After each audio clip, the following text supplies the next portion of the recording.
నేను 25 సంవత్సరాలు ఆంధ్రప్రదేశ్లో పెరిగాను. అదేవిధంగా దాదాపు 25 సంవత్సరాలు అమెరికాలో ఉన్నా.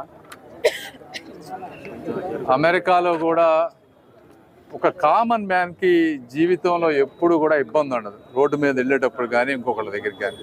ఈరోజు మనం గుంటూరుకు వచ్చిన తర్వాత నేను లాస్ట్ 1 year నుంచి చూస్తూ ఉంటే రోడ్ల మీద ప్రతి 100 మీటర్లకు ఒక విగ్రహం, గుడి, మసీద్, చర్చి, రోడ్లకు అడ్డంగా. ఇందులో కూడా రకరకాల కారణాలు, అన్ని పార్టీలు, ఏ పార్టీ అని కాదు, ప్రతి పార్టీకి సంబంధించిన వ్యక్తులు, లోకల్ నాయకులు వారి వారి పరిస్థితుల దృష్ట్యా విధంగా పెడతా ఉన్నారు. పెట్టడంతో గుంటూరు అంతా కూడా విగ్రహాల నగరం అయిపోయింది. ఈ రోజున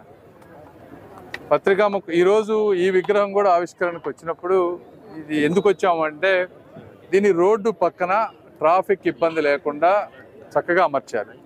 ఇది చేసిన వీరికి మనస్ఫూర్తిగా నేను ధన్యవాదాలు. ఎందుకంటే విగ్రహాలు కూడా చాలా ఇంపార్టెంట్. ప్రతి వ్యక్తికి మహానుభావుల వాళ్ళ ఆలోచనలు, ఆశయాలు ఇవన్నీ ప్రతి మనిషిలోనూ ప్రతిబింబిస్తాయి.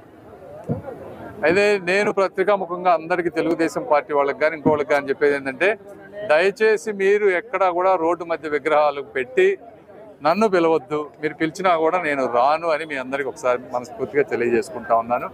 మీరు ఎక్కడ పెట్టుకున్నా ప్రజలకు ఇబ్బంది లేకుండా మంచి ప్లేస్లో ఒక సైడ్కి పెట్టుకుంటే తప్పకుండా వస్తాం, మేము ఆశీర్వదిస్తాం. ఇది అన్ని పార్టీల వారికి సంబంధించినటువంటి విషయం. అదేవిధంగా గుంటూరు ప్రాంత ప్రజలందరినీ, అన్ని కుల మతాల వాళ్ళందరినీ నేను కోరుకునేది ఏంటంటే, ఒక మనిషి ట్రాఫిక్లో చిక్కుకొని హాస్పిటల్కి వెళ్ళలేకుండా హార్ట్ అటాక్తో కానీ ఇంకో దానితో కానీ చనిపోతే దానికి కుల మతాలు అనేవి ఉండవు, ఎవరైనా సరే చనిపోవాల్సిందే.